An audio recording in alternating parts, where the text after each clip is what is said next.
নমস্কার বন্ধুরা, রোজনামচা সুমনায় তোমাদের স্বাগত। আজকে একটা ঘরোয়া রেসিপি নিয়ে তোমাদের কাছে হাজির হয়েছি। এটা হচ্ছে সয়া আলু হাঁসের ডিমের কারি। তো এটা আমি একটু অন্যরকমভাবে বানিয়েছি। তোমাদের ভালো লাগলে অবশ্যই কমেন্ট করে আমাকে জানাবে, আর সবাই আমার চ্যানেলটিকে সাবস্ক্রাইব করে দিও প্লিজ। তো রেসিপিটা শুরু করার আগে সবাইকে জানাই ৭৮তম স্বাধীনতা দিবসের শুভেচ্ছা ও অভিনন্দন। প্রথমেই আমি কড়াতে একটু সর্ষের তেল দিয়েছি, দিয়ে তার মধ্যে একটু নুন আর হলুদ দিয়ে এবার আগে থেকে সিদ্ধ করে রাখা ডিমগুলো আমি ভেজে নিচ্ছি। তো ডিমগুলো লাল লাল করে ভাজার পরে আমি কেটে রাখা আলুগুলো দিয়ে দিলাম। আলুগুলো তোমরা ছোট বড় যেরকম চাও কাটতে পারো। তো তারপর আমি আগে থেকে সেদ্ধ করে রাখা সয়াবিনগুলোকেও ভালো করে ভেজে নিলাম।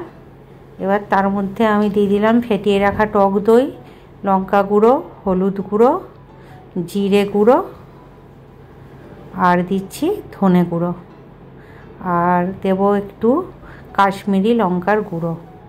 তো এই দিয়ে আমি ভেজে রাখা আলু আর সয়াবিনটাকে ভালো করে ম্যারিনেট করে রাখবো। এবার আমি আবার কড়াতে তেল দিলাম, দিয়ে গোটা গরম মশলা ফোড়ন দিলাম, দিয়ে এবার কুচিয়ে রাখা পেঁয়াজটা দিয়ে দিলাম, দিয়ে আমি অল্প একটু নুন দিলাম এখন, যাতে পেঁয়াজটা নরম হয়ে যায়। তো পেঁয়াজটা একটু ভাজা হয়ে যাওয়ার পরে আমি দিয়ে দিলাম পরিমাণ মতো আদা রসুনের পেস্ট, দিয়ে আমি ম্যারিনেট করা ওই সয়াবিন আর আলুটা দিয়ে দিলাম, দিয়ে ভালো করে এবার এটাকে কষাতে হবে।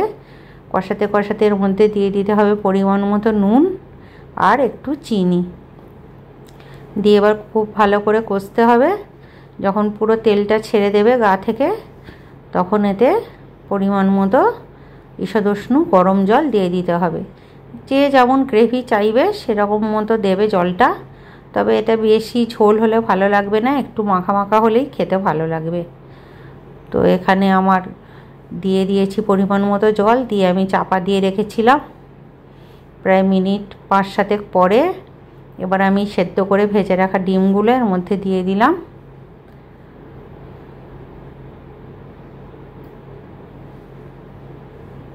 আলুগুলো মোটামুটি সেদ্ধ হয়ে এসেছে। তো আমি আর একটু এই ডিমগুলো দিয়ে আমি আর একটু চাপা দিয়ে রাখবো। দিয়ে এবার আমি এতে দিচ্ছি পরিমাণ মতো গরম মশলার গুঁড়ো। ব্যাস, আমার রেসিপি একদম রেডি। জাস্ট একটুখানি এটাকে ঢাকা চাপা দিয়ে ফুটিয়ে রাখবো।